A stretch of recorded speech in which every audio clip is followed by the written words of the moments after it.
오늘 말씀은 사무엘상서 2장 12절에서 21절까지의 말씀입니다. 오늘 말씀은 엘리 제사장의 아들 홈니와 비느하스의 타락한 모습, 그리고 그런 상황에서 이스라엘의 제사를 회복할 사무엘이 잘 자라가고 있음을 대비하면서 보여줍니다. 홈니와 비느하스의 타락상을 보여주는 단락은 제사를 멸시하는 홈니와 비느하스의 행태가 악함을 기술을 하고 그들이 어떻게 제사를 멸시했는지를 보여줍니다. 홈니와 비느하스가 제사를 멸시한 구체적인 예는 두 가지입니다. 하나는 제사장으로서 특정한 부위를 몫으로 받도록 되어 있습니다마는 그렇게 하지 않고 제멋대로 자신들의 몫을 삼은 것이고, 또 다른 하나는 하나님께 드려야 하는 제물의 기름 그 부분까지도 강압적으로 뺏은 것입니다.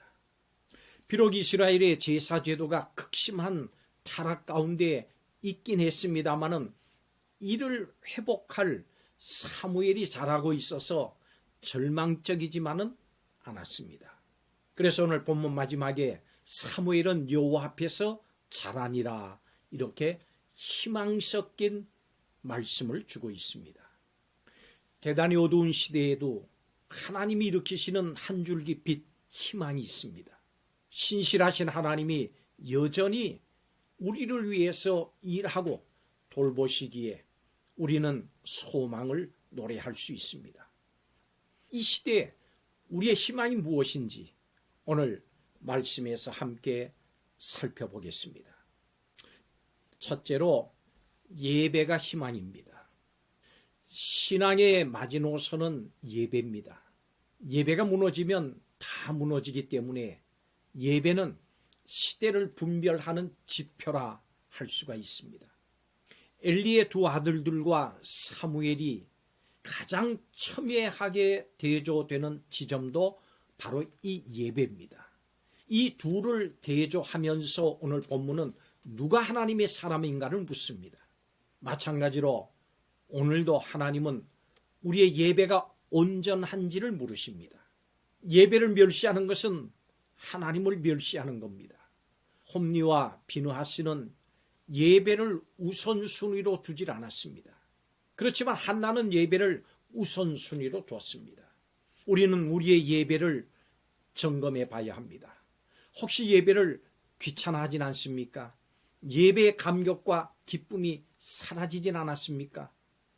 예배의 우선순위를 두고 있습니까? 우리의 예배에 문제가 있다면 돌이키고 온전한 예배를 드리기 위해서 전력을 다해야 합니다. 그래야 다른 모든 삶에서 비로소 온전해질 수 있습니다. 예배는 하나님을 향한 경건의 시작이고 핵심입니다. 예배를 통해서 하나님 중심의 영성을 회복하고 마음과 삶의 질서를 찾습니다. 예배가 무너지면 모든 것이 무너집니다. 예배가 살아야 합니다. 하나님은 영과 진리로 예배하는 사람을 찾고 계십니다. 예배가 우리의 오늘 이 시대의 희망입니다. 두 번째로 일꾼이 희망입니다. 사사시대의 이스라엘 백성들은 하나님을 모르고 자기 소견에 오른 대로 행했습니다. 이때 하나님께서는 하나님의 뜻대로 하나님의 백성을 인도할 사람을 준비시키셨는데 바로 사무엘입니다.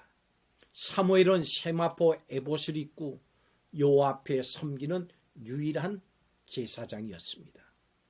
하나님은 언제나 하나님의 일꾼을 준비시키십니다. 오늘날 예배가 사람 중심의 예배로 타락했다고 평가하는 사람들이 많습니다.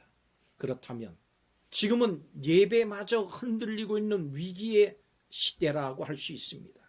어쩌다가 이렇게 됐을까요?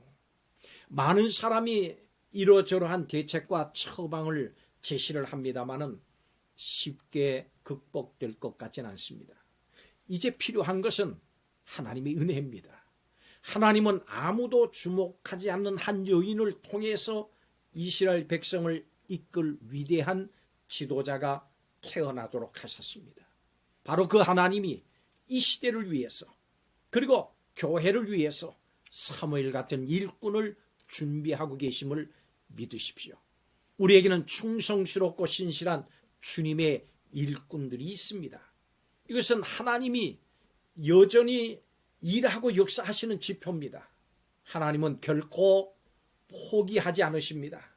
하나님의 은혜를 믿으십시오. 일꾼이 우리의 희망입니다. 마지막 세 번째로 믿음이 희망입니다. 불이 믿은 한나는 사무엘뿐만이 아니라 5명의 자녀를 더 얻었습니다. 사무엘을 하나님께 드렸으니 또 다시 자식 없는 상태로 돌아간 그 한나를 하나님이 돌보셨기 때문에 가능한 일이었습니다. 하나님은 하나님의 백성을 돌보십니다.